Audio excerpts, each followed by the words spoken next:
I would like to share about the Flask Python web framework for the Flask topic 2.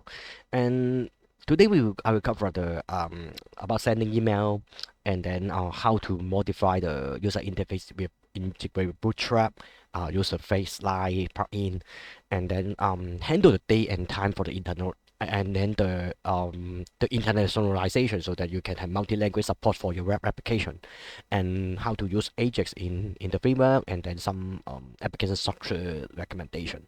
And for the email support, you need to install the Flask mail extension. Then you need to also we want to have the reset password logic. Okay. And we need to have a library, Python library, so that we can have the JWT token, JSON web token, a kind of encryption token. You don't have to know too much details, but you need to encrypt something. And for the logic, every time you add a new extension into your web application, you need to over the Flask app have something like middleware. You just have a wrapper before the request and after the request. Set up a middleware so that it can have the mail capability for your application. And for development point of view, you can set up a user command to run a mock Python debug server as a mock SMTP server for you, or for some of the case I will use Docker and then run some mock web server so that you can send the email to there and they have the inbox so that you can have the nicely output from some mock web server, mail server, and you configure the port, configure the address to just for the command. You can have a mock mail server, and then if you want to have this we send the email to your your user, you can also configure with the true setting. For example, if you want to use Gmail, you can make use of it. You just Google it. There's some blog post how explain how can you set up a Gmail as a to send email through the special key you need to generate. Um, Remember, you for Google, you need to remember set up something less secure the app, and please retrieve the blog post and then search for the latest information, since it's sometimes change every years, maybe not say every year, sometimes it will change the policy. For sending email, we just need to implement a send mail a subject, sender, receiver, and then the text body, HTML body. For email, you need to understand that some of the mail client, it may not support the rich content with HTML mail body. So in general, you will also set up a text body. And for reset password logic, I think you have been using this kind of reset password all the time. When you forget the password, you will send it, the application will send you an email, and then it's include a very long URL with something encrypted token. This is so called. In general, we will use a JW token, and then send the link to the mail to the user email, and then he click on the the link, and then it will go to your web application, and then the token will decode something to verify is this that user.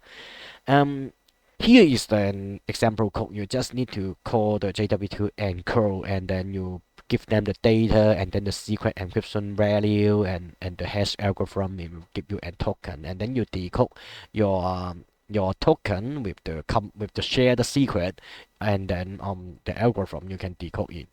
And for our case, then we just encode a reset password, user ID, and then the token expiration. If it's too long time, you do ignore it. Okay, you extract JSON and check it. Is it too oh, it expired? We don't let the link be used again to reset the password. Um, you just need to add another method into the user classes. It is so-called get reset password token. We just encode the token in this format to have the expire time says x 600 second or minute. I forget the system is a second, I think. And then the verify one, you just create another method, but you can use a static one since it will not, it's just something not involved in the class variable. Okay, no member variable. You just have a token here, and then just decode the token. You expect the ID is the ID is here. The reset password. You can extract the ID and then return the user ID to the application and then set the new password. For the email, you just something you have two templates. This is the test mode. You just have the username and then the link, and then also we need to mention external. Otherwise, it will not generate the full URL in your application. Otherwise, it just URL for it's a relative path. There's no domain name and port number. And you send an email to the car to back to your user with the test mode and HTML. But here's also the HTML. And this is the HTML version. You see this is a rich format and then also a very similar context. And you see it will give you external true. You will include the port number and the domain name. But here is the local host. For sending email, we will make use of the asynchronous mode callback asynchronous call function. What is that? It says when sending email, you need to have a connection to the mail server, and then you need to wait for it reply you. It takes some time. If you use this, if your program just use the classical mode, just synchronize program style, you will block your application, stop the web page, and then the user will not get the response. So we are in general we will make use of threading or multiprocessing module in Python and then send the email at the background. Here is a bit of explanation for the multi-threading concept. Any process you can have multi-thread, something simulate the parallel run behind the scenes. Inside a process you can have multi-thread, and this is something you learn from operation system. For Python, here is a source code, quite simple. You just import the thread mod package, and then you just instead of sending the email directly, you just use a thread here to start a new thread to call this function, and then you provide the parameter, the app context, and then the mail, the message, and then it will send behind the scene, and then you will reset the email later, but they will get the response from the controller, from the real function of Python immediately. To have a better user interface, we highly recommend to use Bootstrap. Is very mature and very popular web framework, and you don't need to do it from the ground up. You can use the wrapper from Flask. It's a sort of face light, and you just import the library, and then it will support you to have a mobile first design. You will shrink the size of your screen, element disappear if it's a small screen, something like that, and a very nice style for the user interface. To use Bootstrap, we are not talking about Flask. You need to import some CSS and JavaScript, and then you need to add some classes into your element, so that it will apply the change of layout when the screen is changes. And to use this, you use Flask Bootstrap, and you just install this extension, and then you also say very similar. Every time you need to add some extra feature into your application, you just set up a middleware to apply to the application. It will always inject some extra function into the web call.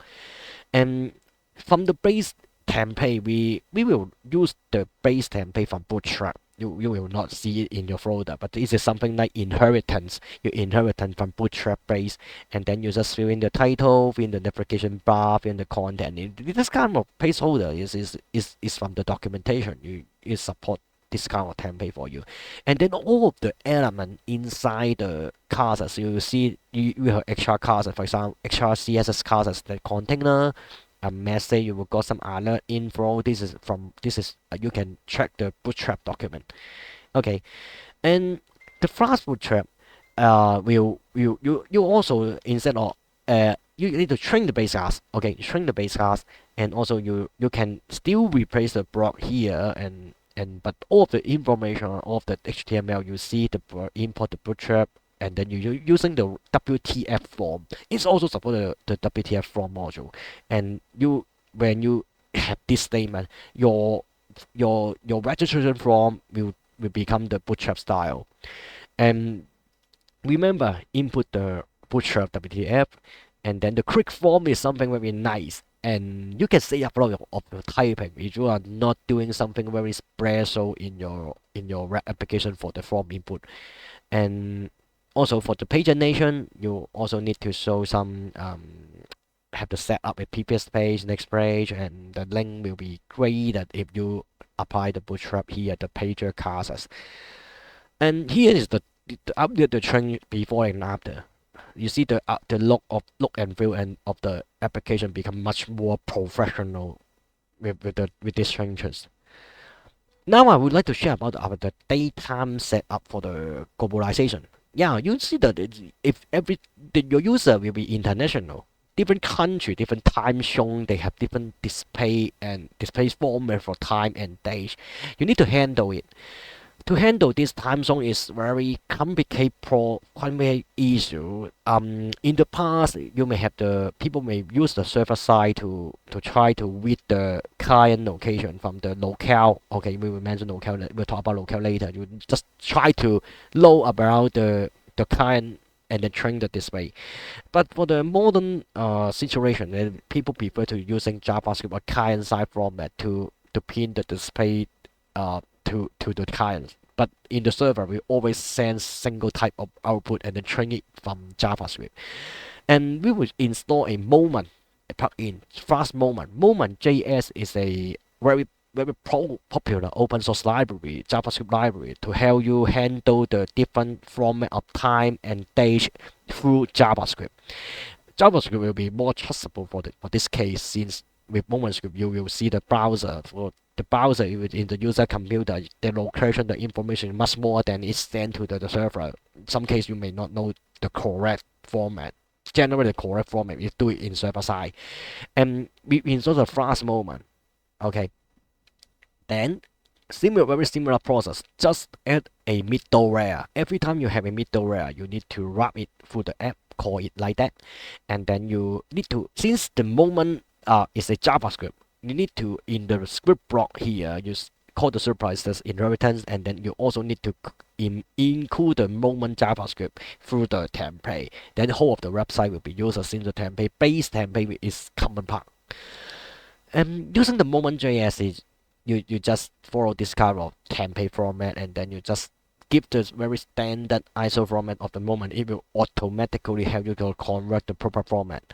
And you see there's a for JavaScript you can call something like that. From LLL you have different type of display, and for the client you can see, oh, we in Python probably just write the Python here, just the format triple L, and then the format will become this format.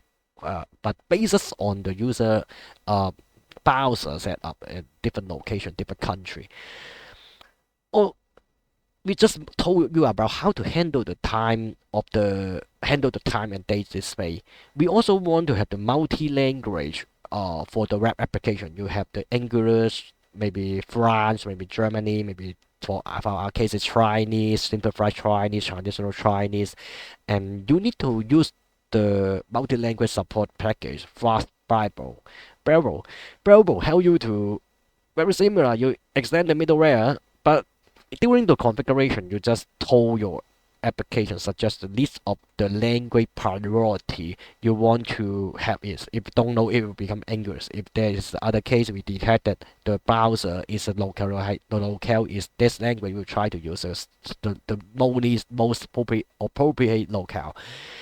Yeah, locale is a kind of information when you send a web request from the browser to the server. It will have a header, so-called locale. The locale will set up from the computer. The computer is Chinese, is English. It will en is in Chinese. It will be ZH, something like that. You just check the locale table, and you once you have the proper setup in your Flask, for example, you need to have the Flask request. Every web request, okay, every web request go through this method. Okay, you just mention Bible, and then locale selector. You override this method and then said just try to from the web request to extract the best match of the language. The list of language we just in previous slides is English and Spanish, and you see that you try to mention mostly a language. The program will handle it. And then you need to do the translation of your application. instead of writing the string output directly, we will call something called the underscore function. This is a proper function name. Okay, this is a very proper function name since we are allowed to use underscore as a function name character. But just underscore sometimes will be special use case. For example, for underscore in JavaScript as a library. But here we will do this with multi-language. We will not pin the final not found. We will go through a function. We will go through this function. We'll just try to modify all your web application here. Use this style instead of typing the language directly. Every string here we just put as pass through a function. Pass through this function, it will tell you to try to translate it into a correct format. For example, also you can do some string replace here. The value 42, you just have this syntax to replace here, and and also for the end test is something similar, just multiple string, and you can get lazy get test is something like lazy mode. In it's the simple explanation for that is when you're not using it, you don't want to load it. The method is so-called lazy loading. When the program run through this line, run through this sentence, it will load it. If the program never run this sentence, it will never load it. Otherwise, for those cases for underscore version, this version will be low before the program start. You can save your time when you start the program. The lazy version it actually make it to start up for early, faster. And for the case you need is in Unicode in Python. And set up the configuration. First of all, you need to have some steps to. This is a tools, a generator to help you extract the multi-language information from your wrap. So at the beginning, you don't need to have this underscore function or with a program. You just do something in the raw string. When you do it, it will try to help you extract it. But this is sometimes may not be always correct. But the case is you just told the Bible to check which file. For example, it will check the Python file, it will check the HTML file, and then the extension will use Jinja 2 so that it will understand the Jinja 2 syntax. And then you run this command. This command will help you extract all of the string in your system. This is in the Python file, in the HTML script file. Just extract it. It will give you a POT file. This is a POT file is just string. Just extract all the string for you. Take a look to the output. This is the config and the extract. Okay, yeah. You after this, you will generate a you extract all the string in the web page, and then you just type a command so called the convert the POT file into a PO file. But you need to mention about the set up the language here. You just write language ES for the Spanish, and then the default one is the English one. But it will not tell you English, but just the default one. When you have multiple language, for example, you want to have 4 or 3 language, you just repeat this command with different language. It will generate a output for you. Is under the folder. Okay, you under this application translation. This is the locale, and then here is the message. You will see a file extension in POT, and the POT is you need to open it since you need to handle the Spanish. But you can go through the internet with some automatic translate tools. Maybe I'm not sure since this PO format is not just for Python. This is something you use Java, you use other programming languages. It's very similar. You have this file. This is the key value pair. This is the ID. This is the value. This you see this is for the block from the email 24 line 22, and then the ID is micro block reset for your password, and then the answer here is empty. When you empty, it will show the key. The logic said if you don't type it, it will show the key. But if you have the Spanish language version, you just input the Spanish here, and you should try to use some automatically translation tools to translate this file first, and then manually to review it. Okay, for one language, and then after you manually complete the translated version, the Spanish version for the multi-language setup, you need to compile into the binary mode. Since the Flask will need to read the MO Flask extension is a binary, it's much faster for it to read it. Then this is you do the initialization version. You will update your web application continuously since you continue development. Maybe have some update. You just try to extract the call the command again, extract it, extract the POT. Okay, just extract it, and then you recall the. It will not overwrite everything. You will just help you to update. You just call the this time the first time you call the extract, and then you call the init, but next time you will call the update. This is the update. You call the update. It will help you to copy the new string key into the ES into the PO file into the PO file, and then you update the PO file, and then run the compile again, and then it will renew the translation or multi-language translation. And to translate the daytime, you need to handle it. But this is fine. You just use a before request here, and then set the get the locale, and then the moment.js extension here. You just set up the locale moment in this line. It will automatically set up the JavaScript locale setting from this variable, and this is the G variable is a global variable in Flask. Sometimes you need to transfer the data to and from or commonly you just use a G variable maybe, but is it a way to call it. And command line enhancement, you see that the command is quite. You are always need to use a command. You want to type less problem, type less code, and then you just want to translate in the language, update, and compile. How can you do it? You can also modify your Flask app with the CLI extension. This is the example code. You don't need to do it, but if you want to you check it out from the extract from the message, and then you see you can extend the translate API to a single one, and then update and then compile.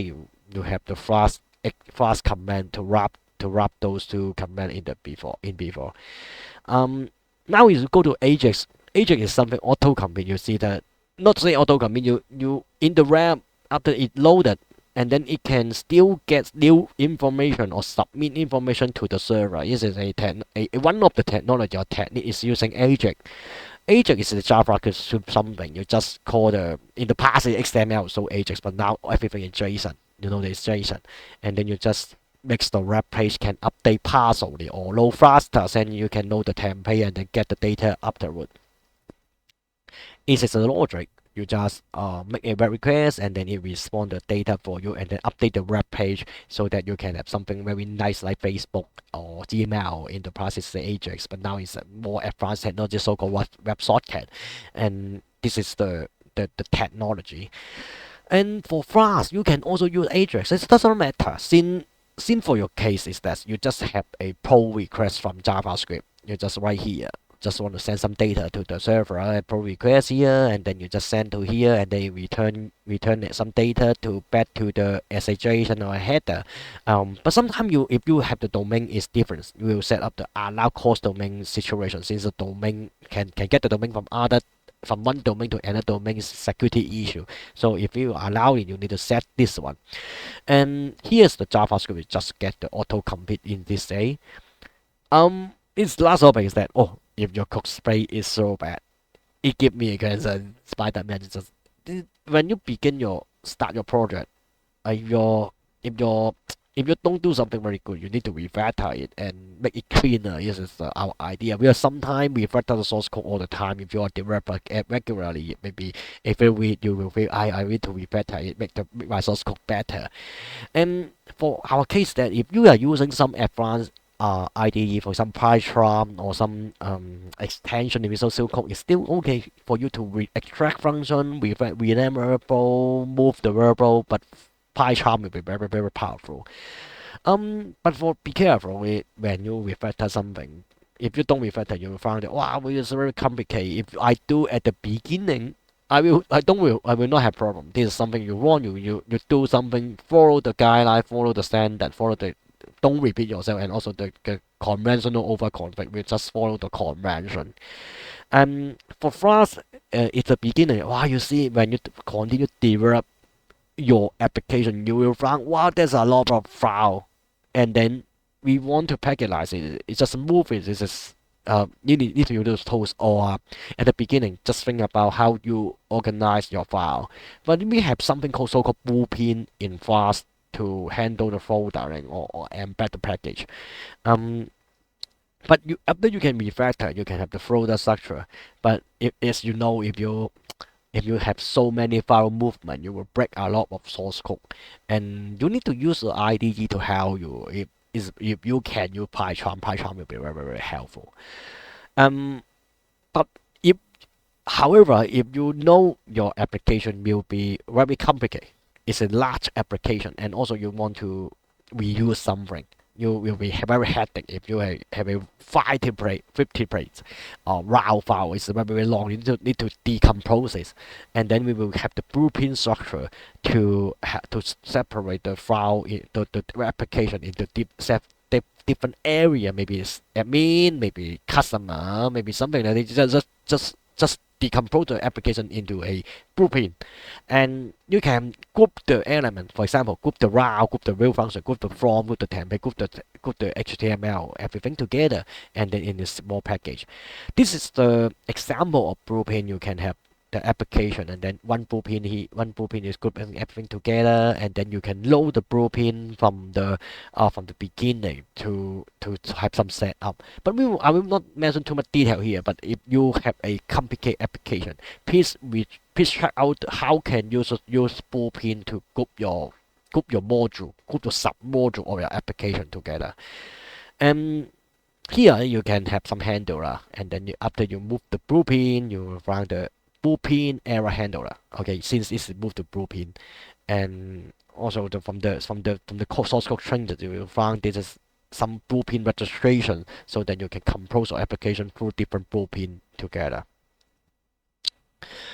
By blueprint, you no longer need to have a lot of global variable, and the application pattern is applied. For large application, you need to think about how to folder or structure your application. And this is the factory pattern, and it's a very long source code. When you after using blueprint, you will before it after it you see the difference here. You separate the application one by one with different blueprint section.